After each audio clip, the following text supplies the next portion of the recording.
राजपुरोहित ion जी, हमारी एक जमीन है जो बहुत समय से खाली है और मेरे पिताजी उसमें एक मंदिर बनवाना चाहते हैं। मैं पिताजी की भावनाओं की कदर करता हूँ, मगर मैं चाहता हूँ कि उसमें एक छोटी सी फैक्ट्री बना दी जाए तो ज्यादा अच्छा होगा। मंदिर ईश्वर का घर होता है और इंसान वहां जाकर शांति प्राप्त करता है। अगर आपके पिताजी अपने जीवन के कुछ क्षण मंदिर में बिताना चाहते हैं तो इससे अच्छी कोई बात हो ही नहीं सकती। पर फिर भी आपका बेटा अपनी जमीन पर फैक्ट्री बनाना चाहे तो उसे बनाने देना चाहिए। अगर आपकी जमीन पर फैक्ट्री बनती है तो ना सिर्फ आपकी आजीविका का साधन बनेगा, बल्कि और घरों के बेरोजगार लोगों को भी नौकरी मिलेगी और वो भी अपने परिवार का जीवन यापन कर सकेंगे। आज आपको मठ में मुझे एक वचन देना होगा। आपको वचन देना होगा कि आप अपने पिताजी का ध्यान रखेंगे, उनके मान सम्मान का ध्यान रखेंगे और जब आप अच्छा कमाने लगेंगे तब आप अपने पिताजी के लिए खुद एक छोटा सा मंदिर बनाएंगे जिन्हें वो अपना कह सकें। मैं वचन देता हूँ राजपुरोहित आयन जी। धन्यवाद। राजपुरोहित आयन जी की जय।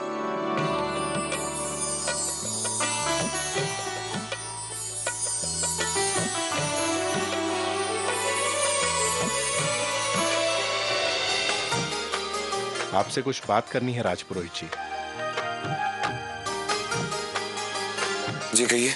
मठ में एक नोटिस आया है, उसी सिलसिले में मैं चाहता था आप और मठाधीश जी मिलकर विचार विमर्श कर लें। ठीक है, मैं राजपुरोहित आयन जी को घर छोड़कर वापस आता हूँ, फिर बात कर लेंगे। जी ठीक है।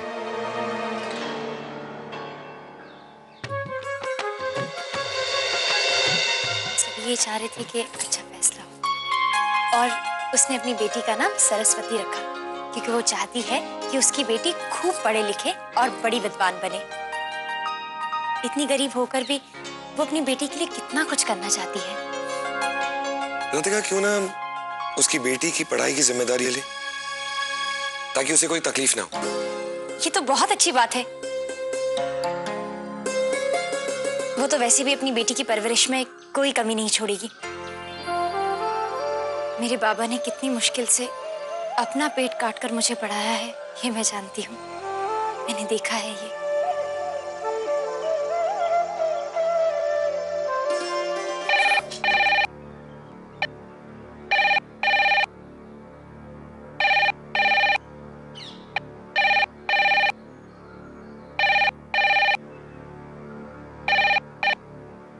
हेलो दामाद बाबू। बहुत लंबी उम्र आपकी, बस अभी आपके बारे में बात कर रहे थे हम लोग। राधिका, मनसाराम जी का फोन। हेलो बाबा। कैसे है बेटिया? मैं अच्छी हूँ बाबा। आप जानते हैं आज राजपुरोहित आयन के रूप में मठ में मेरा पहला दिन था और मैंने न्याय सभा में निर्णय भी दिया। सब बहुत खुश थे। मोरी राधिका इतनी अच्छी है, जहां जावे है खुशियां बिखरे हैं। खूब सारी चुनी बनावे का काम मिलो है। ये सब काम लेकर बैठा था, तोरी इतनी याद आई बेटिया, इतनी याद आई। मैं जब ये सब काम लेकर बैठता था, सारी रात जागता था, तू मेरे पास आया करती थी और कहा करती थी बाबा मुझको भी सिखाई दो, मैं मदद करूंगी।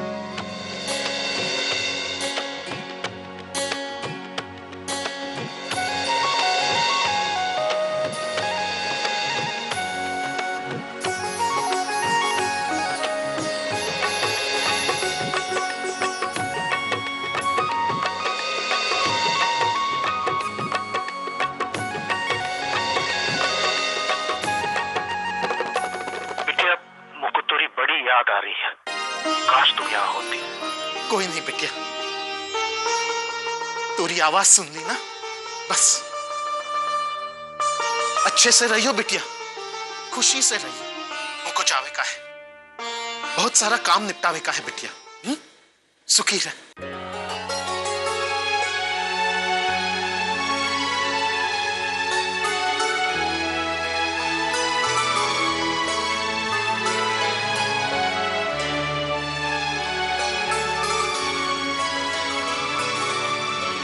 राधिका,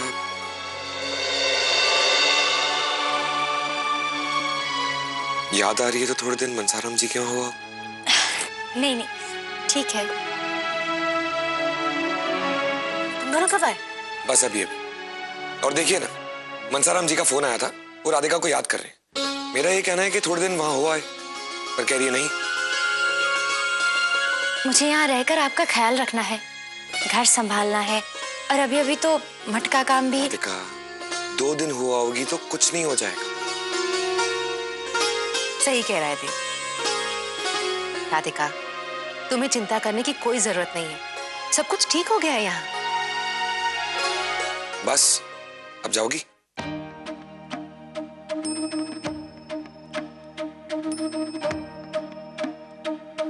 एक शर्त पे। क्या? आपको मेरे साथ चलना होगा, पापा को बहुत अच्छा लगेगा।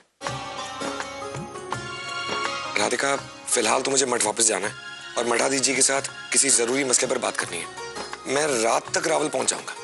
मैं अकेले नहीं जाना चाहती हूँ। ओहो, बच्चों की तरह जिद कर रही हो तुम। देव रावल पहुंच जाएगा, इसकी जिम्मेदारी मेरी, ठीक है? अब जाओ, जल्दी जाकर अपना बैग पैक करो। जाओ जाओ। चलो।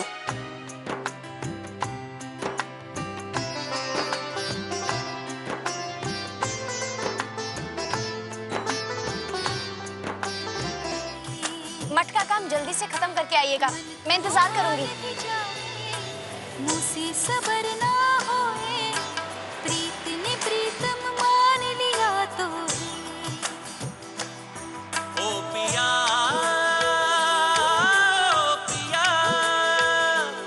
ओ पिया। छोटी बहू, छोटी बहू।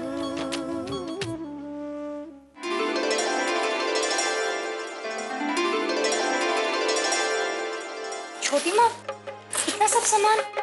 कुछ नहीं।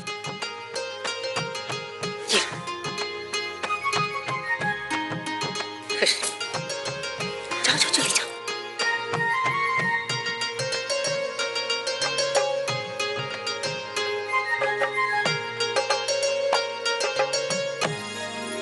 जल्दी आइएगा, रात का खाना मैं आपकी पसंद का बनाऊंगी। रात का खाना हम साथ में ही खाएंगे।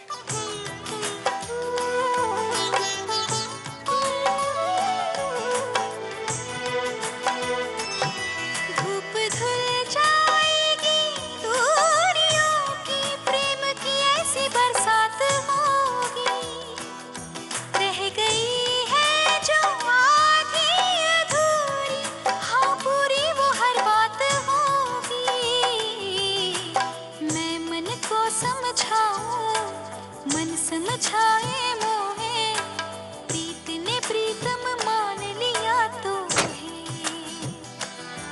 मठ का काम जल्दी से खत्म करके आइएगा, मैं इंतजार करूंगी।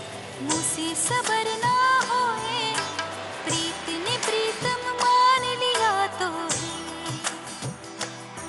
ओ पिया, ओ पिया, ओ पिया, ओ।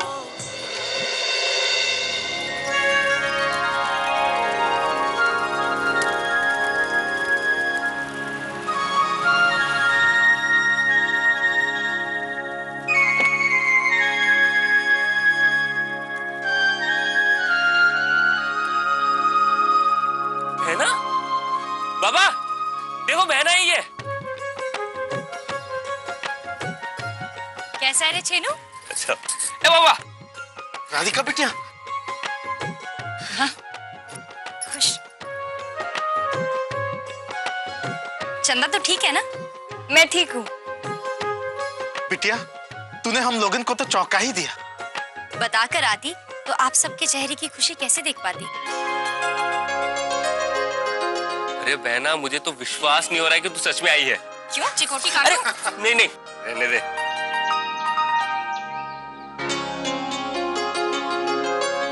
बाबा, अब मैं आ गई हूँ ना, हम दोनों मिलकर आपके दुपट्टे रंगने का काम खत्म करेंगे।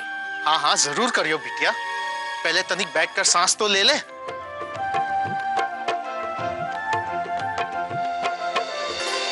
ये काम इतनी जल्दी समाप्त होने वाला नहीं लगता राजपुरोहित जी। हमें ये जमीन सालों पहले सरकार से मिली थी। अब अचानक सरकार का इस जमीन को किसी बिल्डर के हाथों बेच देना, मुझे तो ये बहुत बड़ा षड्यंत्र लगता है राजपुरोहित जी। मान जी, आप बिना बात परेशान हो रहे हैं। हो सकता है सरकारी अफसरों से कोई गलती हो गई हो। हमारे वकील साहब इस नोटिस के जवाब में अगर मठ के जमीन के कागजात लेकर उनसे मिलेंगे तो सारी बातें साफ हो जाएंगी। क्यों वकील साहब, मैं सही कह रहा हूँ? नहीं राजपुरोहित जी, ये इतना आसान नहीं होगा।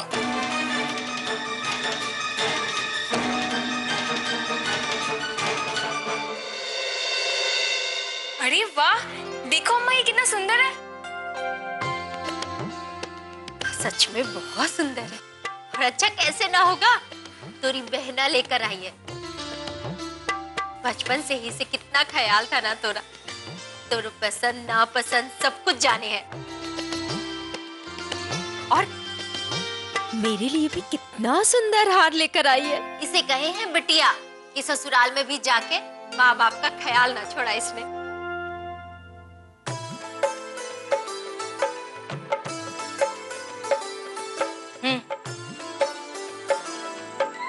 देखो,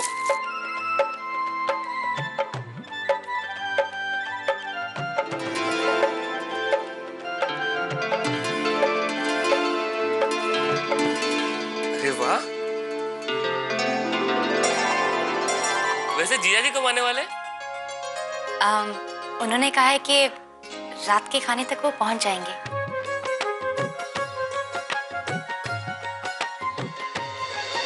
भारद्वाज कंस्ट्रक्शंस ने जरूर सरकारी अफसरों को पैसा खिलाया है, तभी तो ये नोटिस आया है।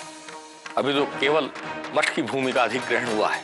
इसके बाद फिर हमारे आश्रमों, अनाथालयों और अस्पतालों की भूमि का भी अधिग्रहण किया जाए।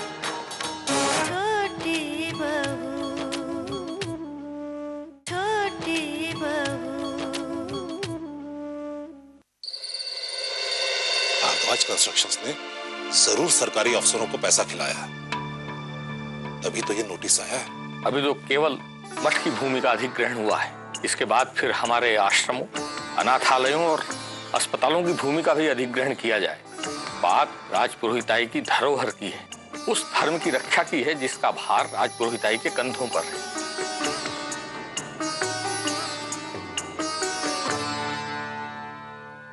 तू आई गई बिटिया ना, तो घर थोड़ा भरा भरा लग रहा है। और बड़ा दिन हो गया तूने हाथ का खाना खाए।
लीजिए बाबा।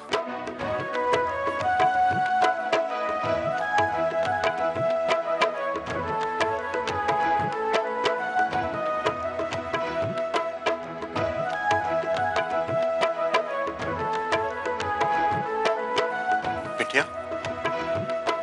तू भी खाई ले। हाँ बैठी तो है, तू भी खाना। खाना बहुत अच्छा बना है। नहीं, मैं उनका इंतजार करूंगी। अब हम दोनों साथ में खाना खाएंगे। अरे जीजा जी नहीं आएंगे तो क्या तू खाना नहीं खाएगी? नहीं नहीं, वो आएंगे। उन्होंने मुझसे कहा था कि रात का खाना हम दोनों साथ में खाएंगे। अब उन्होंने बोला है तो काहे नहीं आवेंगे, जरूर आवेंगे। तूने साबित कर दिया कि तू अच्छी बिटिया के साथ साथ अच्छी धर्म पत्नी भी है। लेकिन वो कहा है ना बिटिया, रात बहुत हो गई है तो हम सब खाना खा के सो जाते हैं। तू एक काम कर, आराम से इंतजार कर और वो आएंगे ना तो खूब मन से परोस के खाना खिलाएंगे, ठीक है? जी।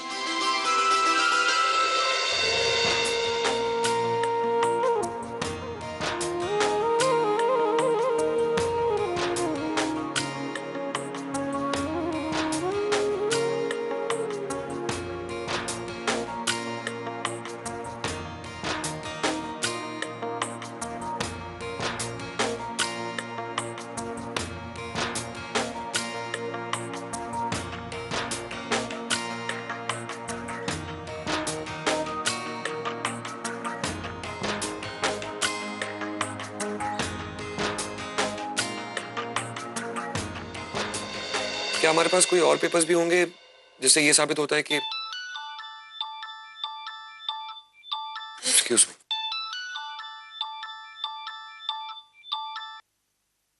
हेलो, कहाँ तक पहुंचे आप? क्या आप कब तक आने वाले हैं? यहाँ बहुत काम है, मैं नहीं आ पाऊंगा। पर आपने तो कहा था ना आप। बाद में बात करें। हेलो, हाँ? फोन काट दिया और मेरी बात भी नहीं सुनी।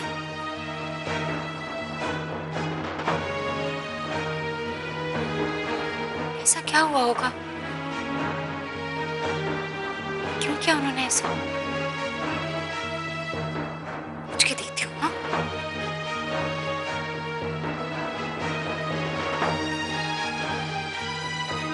मैं ही क्यों फोन करूं? मैंने भी फोन किया था ना, पर उन्होंने काट दिया। एक तो वादा करके आई नहीं और यहाँ मैं इंतजार पर इंतजार कर रही हूँ। कम से कम बता तो देते। और ऊपर से मैं फोन कर रही हूँ तो बात भी नहीं कर रहे हैं।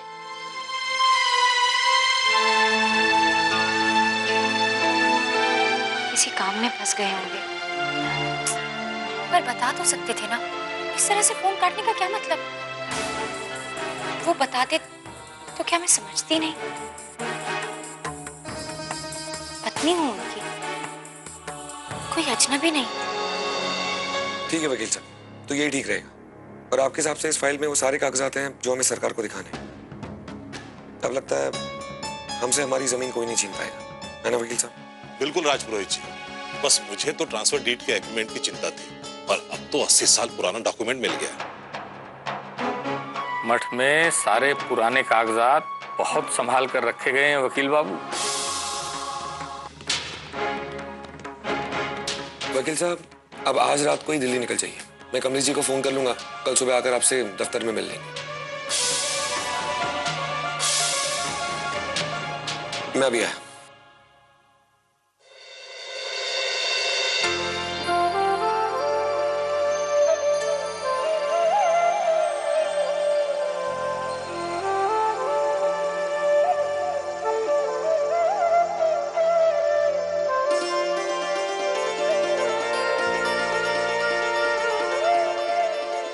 अरे बिटिया, रहने दे, तू यात्रा करके आई है ना, आराम कर। मेरे आने पर भी अगर आपको काम करना पड़े तो मेरे आने का फायदा क्या? बिटिया तू नहीं मानी। अच्छा, ससुराल में सब कछु ठीक है ना? जमाई बाबू राजी खुशी है ना?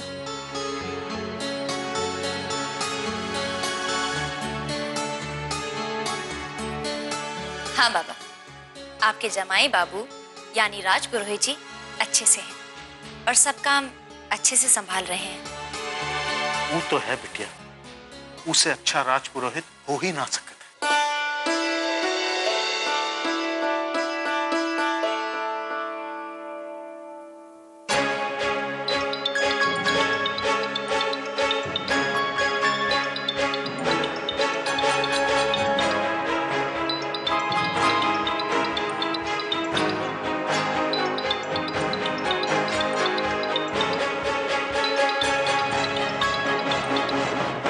जाइए, नहीं बात करनी मुझे आपसे।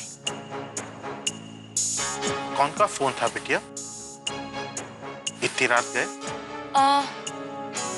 पता नहीं बाबा, किसी अजनबी का है, मैंने उठाया नहीं।